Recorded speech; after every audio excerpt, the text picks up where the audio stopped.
He has just shot 2 people, one of them fatally. He comes around and we're going to see a Good Samaritan who comes up and tackles him. Beautiful, right? Tackles him, takes him down, got him by the head, gets him on the ground. Other people run in, the security run in, and they help. Okay, so it's like, okay, sounds great.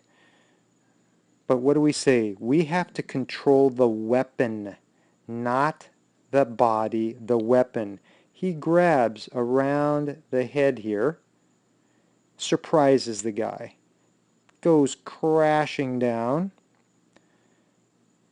and right around here, the assailant shot again and actually ended up killing the Good Samaritan. Why? Because he tackled the human, he did not attack the weapon. So I just want to, again, you grab the gun with both hands so you can control the line of fire, you can control the retraction, and you use that forward pressure to work on your disarm. Don't grab the body.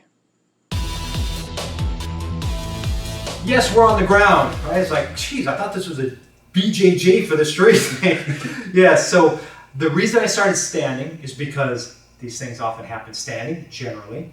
But there's a time it might come out on the ground as well, and you really need to understand how to deal with that. And the principles standing correlate to the ground. They carry over. So let's say, for right now, let's say guard, right? Okay, something happens, you end up on your back.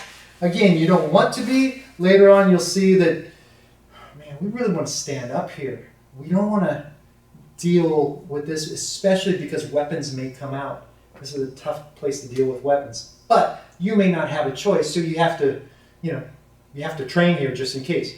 People sometimes will say, I think it's interesting, just mention real quick, like knife, right? They'll say, oh, those people say, I don't want to fight on the ground. I just wouldn't go there, right? Well, you do knife defense. Why would you do that? Why don't you just don't be in a knife situation? Don't be in a pistol situation. Don't be in a self-defense situation. I just won't be there. The thing is, these things happen sometimes, right? So we should be prepared. So from right here, first thing, he pulls, right? Bang, here it comes. Wow, right away, we're going to the outside, right? And Israel was decades of training. He had his finger out on the slide. So again, he's holding underneath to make sure when I do the disarm, it doesn't hurt his finger. That's why he's grabbing under here. He doesn't have his finger in the trigger. So control the line of fire. And if I just do that, he's going to rip it back, right? Bang! And now this is going to be tough. Look, he's shooting me in the pelvis. Wonderful. So 1, 2. You have to control the retraction. That same grip, that same cross grip. 1, 2. Now, how do I disarm? I can't do that disarm we did earlier because I cannot apply forward pressure here. That's one thing on the ground, my forward pressure is gone. So I have to go more toward the second one where we wrap the arm over. So I don't know if you've ever seen this move. I'm going to shrimp out. It's going to be just like a simple sweep. Just like your simple sweep here. Same idea. But I move out. I'm on my side, foot on the hip to control the distance so he doesn't jam in too far.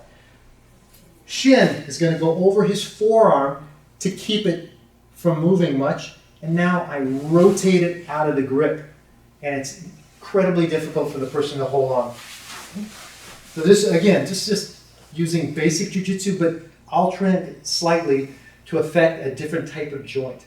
Okay, so he comes in, moving my head out of the way. Controlling a lot of fire and immediately grabbing here. One thing on that. Notice I don't grab right here. I'm actually putting my hand behind a little bit. So if he does pull back before I get it there, it still goes in.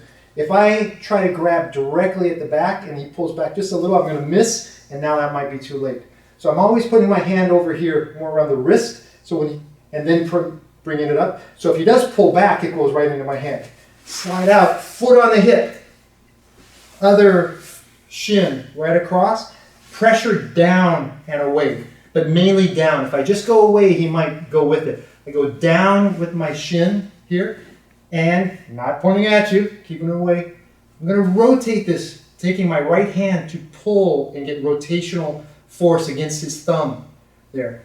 A lot is if you just think about affecting the thumb on the disarms, go toward his thumb, and out it comes. Okay? One more time. From this side, we'll go to the other side. So out comes the right away, before he gets it on you, right? Get that thing off to the side, push, come out, and over the top, take it out. Now from here, again, now you're using your jiu-jitsu, right? If he's coming after this pistol still, what does that mean? That means this thing is ready to go, right? If he's not running away, if he's in here, and it's because he's scared that he's going to get shot. So now what do? You need a good guard, which we'll talk about guard retention and all later.